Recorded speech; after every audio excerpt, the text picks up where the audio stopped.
ईश्वरीला अर्णव तिच्या मागे असण्याची चाहूल लागते.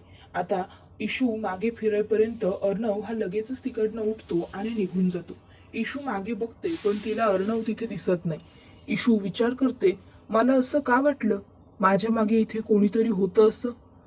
कदाचित अर्णव सर. नाही, अर्णव सर कसे असतील इथे, ते काय येतील ना इथे.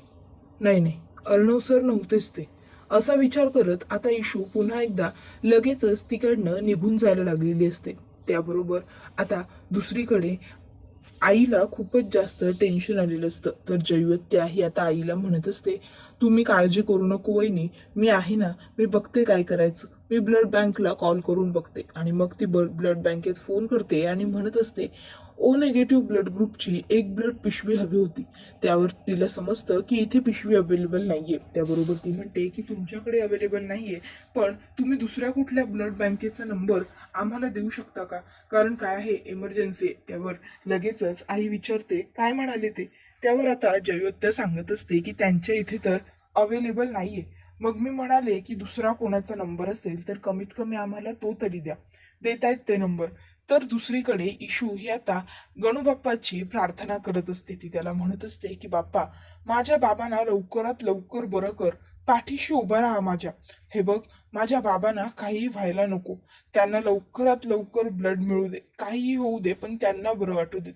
तर आता इथे आपला दी ग्रेट ASR म्हणजेच अर्णवराजे शिर्के हा इशूच्या बाबांसाठी ब्लड डोनेट करत असतो. आता त्याला सिस्टरने बॉल सतत दाबत राहा असं सांगितलेलं असतं. अर्णव होकार देतो. सिस्टर विचारते, सर तुम्ही ठीक आहात ना, तुम्हाला चक्कर वगैरे तर काही येत नाहीये ना. त्यावर अर्णव, नाही मी एकदम कम्फर्टेबल आहे असं सांगतो. उलट मी आणखीनही ब्लड डोनेट करू शकतो असंही तो आता त्या सिस्टरना म्हणत असतो. त्यावर आता ती सिस्टर ती ब्लड बँक बघते, बॅग बघते आणि म्हणते की नाही सर, तुम्ही एका वेळी फक्त एवढंच ब्लड डोनेट करू शकता, याच्यापेक्षा जास्त करायचं नसतं. त्याबरोबर अर्णव म्हणतो, ओके. तर लगेचच ती म्हणते, सर तुम्ही हा कापूस इथे ठेवा आणि दाबून धरा. बरं, तोपर्यंत मी पटकन आले. एवढं ब्लड मला जमा करायचं आहे ओटी मध्ये. आणि मग ती ओटी मध्ये ब्लड घेऊन जाते. तर आता इथे अर्णव हा मनातल्या मनात म्हणत असतो, मी सिंदौर, तुझ्या चेहऱ्यावरचं फक्त आणि फक्त एक स्माइल बघण्यासाठी मी हे सगळं काही करतोय. खरंच तुझ्या चेहऱ्यावरचं जे स्माइल हरवलंय ना, ते मला काहीही करून लवकरात लवकर पुन्हा एकदा परत आणायचंय ग. तर दुसरीकडे आपण पाहतो की आता डॉक्टर येतात आणि सांगतात की तुमच्या पेशंटला ब्लड मिळाले. आता हे ऐकून आई, आत्या, नमुताई तिघीही खूप खुश होऊन जातात. आई लगेचच जय त्याला मिठी मारते. तर लगेचच इकडे आता नमुताई म्हणते, मी इशूला सांगून आलेस, तोपर्यंत तुम्ही बोला. त्याबरोबर लगेचच त्या म्हणतात, हो तू जा. मग आता इथे आई म्हणत असते, आत्ता कुठे माझ्या जीवात जीवाला. त्यावर आत्या सुद्धा म्हणते, हो ना, मला सुद्धा जरा आत्ताच बरं वाटतंय. तर आता नमुताई इशूकडे येते आणि इशूला सांगते, इशू आपल्या बाबांसाठी ब्लड मिळालं. त्याबरोबर इशू म्हणते, काय खरंच ताई. त्याबरोबर नमुताई म्हणते, हो, कुठल्या तरी भल्या माणसाने आपल्या बाबांसाठी ब्लड डोनेट केलंय. त्याबरोबर हे ऐकल्यावर इशू आणि नमू दोघीही आता बाप्पाला नतमस्तक झालेले असतात, बाप्पाचे आभार मानत असतात. तर दुसरीकडे आपण पाहतो की इथे अंजली ही आजीला फोनवरती सांगत असते, हो आजी, इकडे सगळं अगदी व्यवस्थित पार पडलं. हो, पालखीचं सुद्धा सगळं व्यवस्थित पार पडलं आणि आपल्या चिंटूला सुद्धा आता बेल मिळालेली आहे, त्यामुळे तो सुद्धा बाहेर आलाय. त्यामुळे तू आता कसलीही काळजी इकडची करू नकोस, तू आता फक्त तिकडे तुझी आणि मावशीची काळजी घे. हा, हो, हो हो, बरं, चालेल, काळजी घे आजी. हो. आणि मग ती फोन ठेवून देते. त्याबरोबर लगेचच आता इथे अंजली ही म्हणायला लागते, पण हा अर्णव असा कसा, आजीला तिकडे जावं लागलं, मग याला कळायला नको का घरी थांबायचं. आणि पालखीचं व्यवस्थित सगळं झालं हे आजीला सांगितलं, तेही एक अर्थी तिला बरं वाटावं म्हणूनच मी सांगितलं. तर लगेचच वल्लरी मामी म्हणायला लागते, नाही, सगळं चांगलं झालं ते सांगितलंस, ते बरं केलंसच, पण ते ईश्वरीने येऊन मिठाचा खडा घातला हेही सांगायला हवं होतंस. त्यावर अंजली म्हणत असते, मामी अगं असं का बोलतेस ग, मिठाचा खडा टाकला म्हणजे काय. अगं कदाचित देवाचीच इच्छा असेल की तिने आपल्या घरी यावं, म्हणून ती आपल्या घरी आली असेल, असाही विचार करायला हवा ना आपण. मग त्याबरोबर लगेचच आता मामी अंजलीला म्हणत असते, ओ अंजली, रिअली खरंच तुलाही असं वाटतं की देवाच्या मनात असं काहीतरी असतं आणि मग देव हे सगळं घडवून आणतो म्हणून? त्याबरोबर मामा म्हणायला लागतात की हो, का नाही, असू शकतं ना. हे बघ, तू उगाचच्या उगाच स्वतःची अक्कल वापरू नकोस वल्लरी. आणि जावई बापू का ग नव्हते अंजली? नाही म्हणजे आपल्या घरी दरवर्षी पालखी असते, एकच दिवस असते हे त्यांना माहिती आहे ना. मग त्यावरती म्हणते अहो हो, मला पण काही कळलं नाही हो मामा. म्हणजे अचानक ते खोलीत होते, मला म्हणाले की मी निघतो आणि मग काही पत्त्याच नाही त्यांचा. त्याबरोबर लगेचच आता मामी म्हणायला लागते कामासाठी बाहेर माणूस जाऊ शकतं ना. तुमच्या चिंटूचा, तुमच्या अर्णवचा कुठे पत्ते आहे? त्याबरोबर मामा सुद्धा म्हणायला लागतात माझा अर्णव सुद्धा कामानिमित्ताने बाहेर जाऊ शकतो. तो एखाद्या महत्वाच्या कामासाठीच घराबाहेर पडला असणार याची मला खात्री आहे. इतक्यात त्या ठिकाणी मामी आणखीन चिडते आणि म्हणायला लागते की हो का, मग जावई सुद्धा महत्वाच्या कामासाठीच गेलेले असतील, कारण त्यांना सुद्धा खूप कामं असतात. आणि तुमचं अर्णव त्या ईश्वरीलाच भेटायला गेला असेल याची मी खात्री देऊन गोष्ट सांगू शकते. इतक्यात त्या ठिकाणी आता लावण्य आलेली असते आणि तिने मामीचे हे शब्द ऐकलेले असतात. तर दुसरीकडे आता राकेश हा धावत पळत आलेला असतो आणि आता तो सांगत असतो की आपल्या काकांची तब्येत आता कशी आहे? ईश्वरीजी, अहो मी ब्लड मिळवण्यासाठी सगळीकडे प्रयत्न केले, खूप धावपळ केली, पण खरंच सांगतो मला ब्लड कुठेच नाही मिळालं. काकांची तब्येत कशी आहे? सगळं ठीक आहे ना? काका व्यवस्थित आहेत ना? त्यावर ईश्वरी राकेशला म्हणते हो हो हो राकेशजी, तुम्ही पहिले शांत व्हा, शांत व्हा पूर्ण. हे बघा, काळजी करू नका, बाबा अगदी आता व्यवस्थित आहेत, सुखरूप आहेत. एका भल्या माणसाने येऊन आपल्या बाबांसाठी ब्लड डोनेट केलं आणि त्यामुळे आता बाबांना बरं वाटेलच, लवकरच बाबांची सर्जरी सक्सेसफुल होईल, बघालच तुम्ही, असं आता म्हणायला लागते. त्याबरोबर लगेचच तो म्हणतो काय, खरंच बाबा काकांना ब्लड मिळालं? त्याबरोबर ते म्हणतात की हो, एवढ्या रेअर ब्लड ग्रुपचं ब्लड मिळणं जरा अवघडच होतं, असं आता राकेश मुद्दामूनच म्हणतो. त्यावर लगेचच आता इथे तो विचार करत असतो कोण हा भला माणूस आहे जो माझ्या प्लॅनवरती पाणी फिरवतोय. तर दुसरीकडे आता मामीला इकडे लावण्या म्हणत असते की ही मिडल क्लास देसाई हिने काय काय केलंय ना मी मम्माकडे गेल्याच्या नंतर, ते सगळं मला माहितीये. तुम्हाला वाटतं की मला माहिती नाहीये म्हणून, पण तसं नाहीये, मला एकदम व्यवस्थित प्रत्येक गोष्ट माहिती आहे. त्याबरोबर लगेचच इकडे आता अंजली म्हणत असते हे बघ लावण्या, प्लीज तू जरा शांत हो. उगाचच्या उगाच तू सुतावरून स्वर्ग गाठायला जाऊ नकोस. तुला माहित नाहीये आणि मला सुद्धा अजून काही कन्फर्म नाहीये. त्याबरोबर लगेचच लावण्य म्हणत असते एक मिनिट अंजलीताई, मी कधीच AR वरती अविश्वास दाखवत नाही. त्याबरोबर लगेच आता इथे मामी म्हणायला लागते पण मी मात्र खात्रीने सांगू शकते, अगदी खात्रीने, की अर्णव हा त्या ईश्वरीलाच भेटायला गेलेला असणार. तर इकडे आता लावण्य म्हणत असते की डोंट वरी मामी, काहीच काळजी करू नका. एकदा का आमचं लग्न झालं ना की मग बघा सगळं कसं व्यवस्थित होऊन जाईल ते. त्याबरोबर आता इथे बँकेची काही माणसं घरी आलेली असतात आणि आता घरी आल्या आल्या ते लगेचच अंजलीला विचारतात येऊ का मॅडम? त्याबरोबर अंजली म्हणते कोण आपण? त्याबरोबर ती माणसं काही बोलत नाही, दोघं एकमेकाच्या तोंडाकडे बघतात. तर अंजली त्यांना बघून म्हणते या ना प्लीज. मग आता ती माणसं दोघंही आतमध्ये येतात. आता त्या माणसांना बघून इकडे मामाचा चेहरा मात्र अगदी पूर्णपणे फुलून गेलेला असतो. मामाला खूपच जास्त आनंद झालेला असतो, कारण आता इथे राकेशची पूर्ण वाट लागणार असते. तर दुसरीकडे ईश्वरीचे बाबा अजूनही शुद्धीवरती आलेले नसतात आणि त्यामुळे आता आई, आत्या, इशूताई, नमू सगळ्यांनाच टेन्शन आलेलं असतं. तर आता आई म्हणत असते इशू येतील ना ग बाबा शुद्धीवरती तुझे? त्यावर इशू म्हणते हो मग आई, बाबा नक्की लवकरात लवकर शुद्धीवरती येतील. तर आता इथे राकेश हा मनातल्या मनात म्हणत असतो सासरे बुवांच्या जीवनाची दोरी खूपच कणखर दिसते. आता सासरे बुवांना मारण्यासाठी पुन्हा एकदा काहीतरी नवीन ट्रॅप रचावा लागणार बहुतेक मला. असो, करू, सासरे बुवांना मारण्यासाठी टपकवण्यासाठी काहीतरी तर करावं लागेलच, त्यांच्या जीवनाची दोरी कितीही बळकट असली तरीही. इतक्यात राकेशचा फोन असतो आणि फोनवरती अंजलीचा फोन असतो.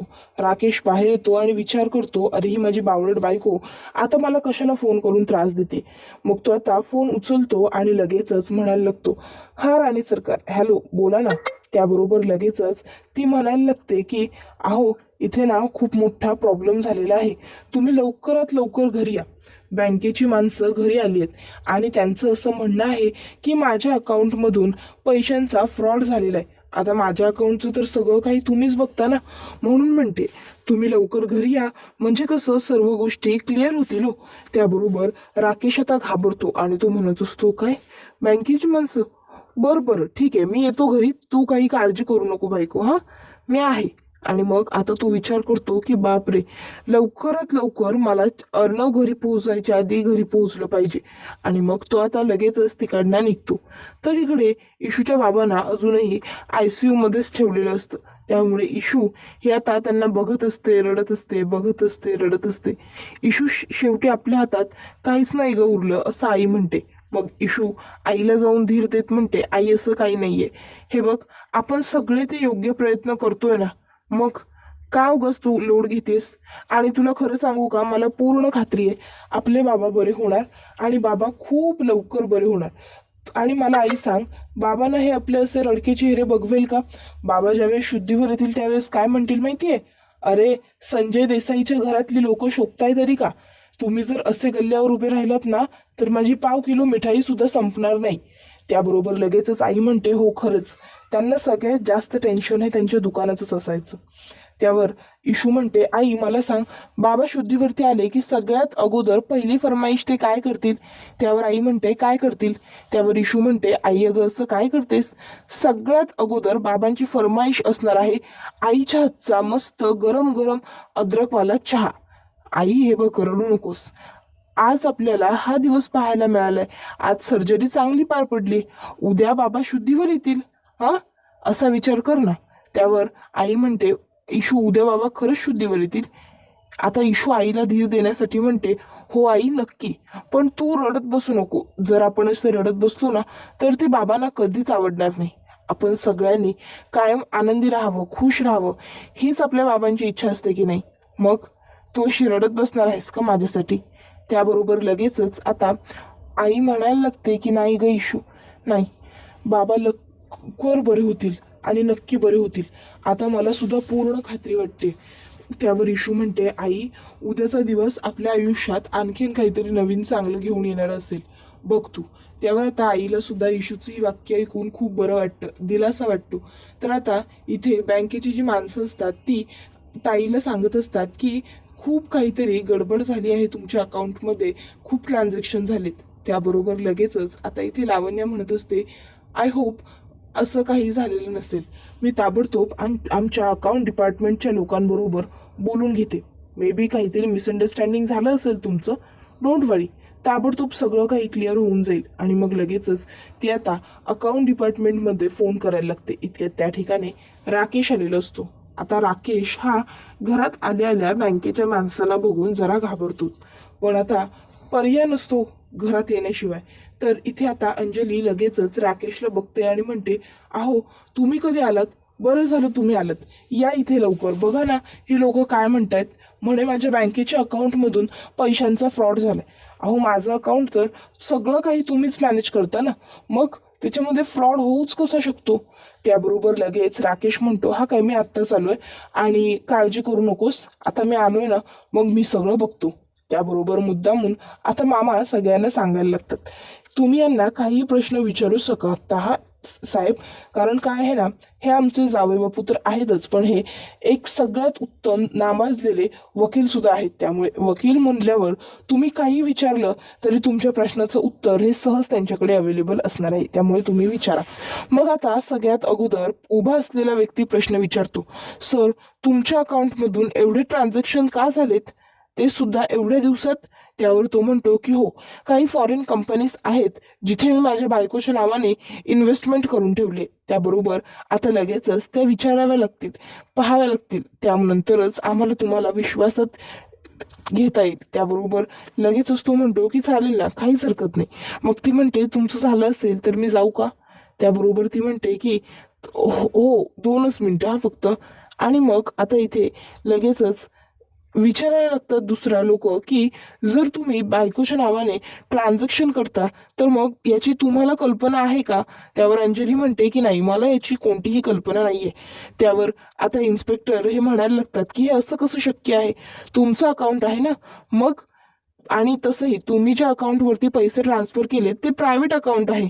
मग त्यावर तो म्हणतो की सर, हे प्रायव्हेट अकाउंट आहे, तर तुम्ही जे अकाउंट आपलं रेग्युलर आहे तिथे जरी मला हे केलं तरी मला समजेल, मला चालेल.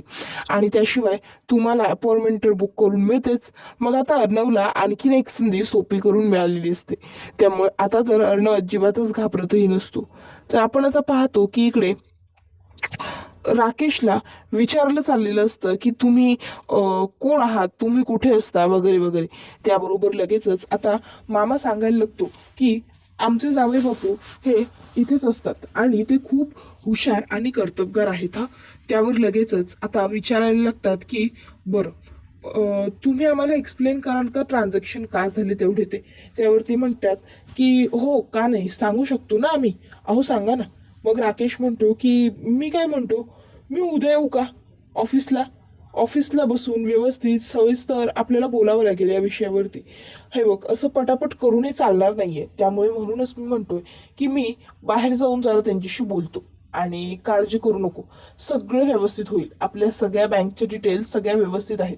त्यावर लगेचच अंजली म्हणते नक्की आपण काही फ्रॉड केलेला नाहीये ना हो? त्यावर लगेचच आता तू म्हणतो की नाही ग, तुला असं का वाटतंय. मग अंजली म्हणते की काही नाही, तुम्ही तुमचं काम करा, मी बसते शांत. त्याबरोबर लगेचच राकेश म्हणतो मी उद्या बँकेत येतो आणि सगळं क्लिअर करतो. सध्या माझ्या बायकोची तब्येत बरी नाहीये. त्यावर ते सांगतात की सर, तुम्हाला आत्ता ताबडतोब यावं लागेल. मग राकेशला घेऊन ती लोक तिकडनं निघून जातात. तर इकडे आता अर्णव हा मामाला म्हणत असतो की बघितलंस सिंदोर, कसा निघाला तू तुझा अर्णव सर. अगं, साधं पाणीही ऑफर केलेलं नाहीये त्याने तुला. असो, जाऊ दे, सोडून दे, मी माझंच बॉटलमधलं पाणी पितो, ते तर तुला माहीतच आहे. पण खरं सांगू का मामा, आता तो राकेश ना सगळ्या बाजूने अडकला जाईल. म्हणजे आता ना त्याला त्याचं काम पुढे करण्यासाठी पैसे मिळायला हवे ना, आता त्याला कोणी मदतही करायला हवी. सगळीकडून मला त्याला ट्रॅप करायचंय. जोवर तो ताईच्या आयुष्यात आहे ना, तोवर मी गप्प नाही बसू शकत. ताईसमोर रोज त्याची एक एक अशी रूपं घेऊन येईन ना, की आता त्याला सुद्धा कळणार नाही की हे सगळं काय बसलंय. त्याबरोबर आता हा व्हिडिओ इथेच संपतो. व्हिडिओ आवडला तर व्हिडिओला लाईक करा, चॅनलवर नवीन असाल तर चॅनलला सबस्क्राईब करा आणि बेल आयकॉन आठवणीने प्रेस करा, जेणेकरून तुम्हाला पुढच्या प्रत्येक व्हिडिओचं नोटिफिकेशन मिळत जाईल आणि सर्व व्हिडिओचा आनंद हा अगदी उत्तम पद्धतीने घेता येईल. तर आपल्याला हा पुढच्या 4-5 वर्षांपासूनचाच आनंद मिळालेला आहे. कारण आता इथे लगेचच पोलिसांना राकेश सांगत असतो की माझ्या बायकोची तब्येत बरी नसते, मी उद्या येऊन सगळं क्लिअर करतो. पण ते म्हणतात की नाही, तुम्हाला आत्ताच यावं लागेल. आणि मग राकेश पोलिसांबरोबर तिकडनं बाहेर पडतो. तर इकडे आईने इशूला कॉल केलेला असतो. इशू म्हणते काय आई, खरंच. नमुताई विचारते इशू काय झालं, इशू बोल ना. त्यावर इशू म्हणत असते ताई, अगं आई म्हणत होती बाबा. त्यावर नमुताई म्हणते बाबांचं काय, इशू बोल लवकर, इशू बोल. त्यावरती म्हणते ताई बाबा, बाबा ते ते त्याबरोबर नमुताई सुद्धा घाबरते. तुम्हाला हा व्हिडिओ आवडला असेल तर लाईक करा, शेअर करा आणि चॅनलला सबस्क्राईब करा. बेल नोटिफिकेशन ऑलवर सेट करा, जेणेकरून सगळ्या नव्या व्हिडिओंच्या अपडेट्स तुम्हाला मिळतील. तुमच्या प्रतिक्रिया आणि कमेंट्स नक्की कळवा.